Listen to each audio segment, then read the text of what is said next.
to your first executive branch video. Today we're going to be looking at the main responsibilities of the executive branch. So let's get to it.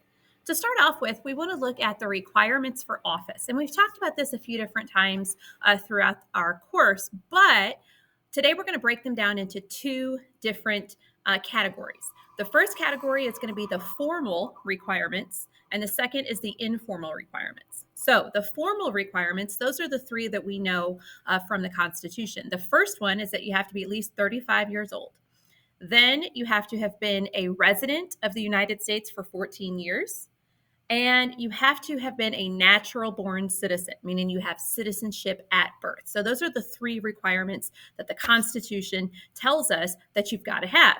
Now, over the course of our country's history, there have been some informal requirements as well. And I want you to think about some other informal requirements that you think a president might need or a person might need to become president, and we'll add to that in class. Next, we've got the term of office, and we know that presidents are in office for 4 years, and they cannot go past that 2-term or 10-year limit. And that was given to us by the 22nd Amendment. So let's clarify that.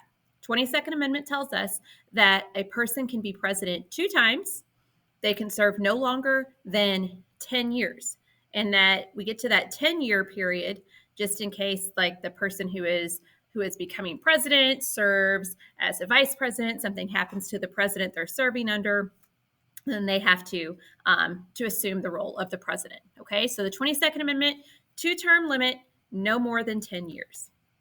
And elections, and this is where we're going to get into some new stuff today. So elections, we have 2 different types of elections that we're focusing on when we talk about presidents. The first type is a primary election, and I want you to think of a primary election as the one that comes first, okay?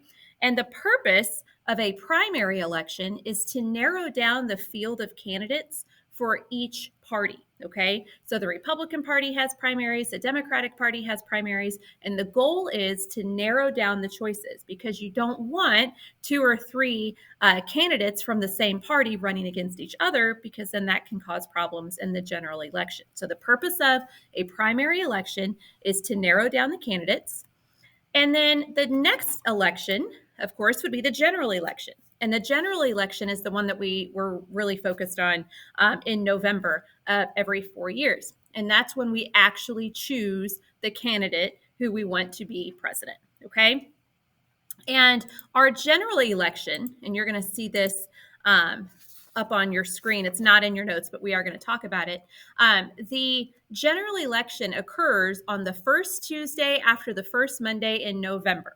Okay, so the calendar that I have here for you shows November starting on a Sunday. So in this specific example, the election would be on Tuesday, November 3rd. But what if November started on a Tuesday? Then it would not be until the following, then it would not happen until the following week. Okay, so elections, general elections take place the first Tuesday after the first Monday in November.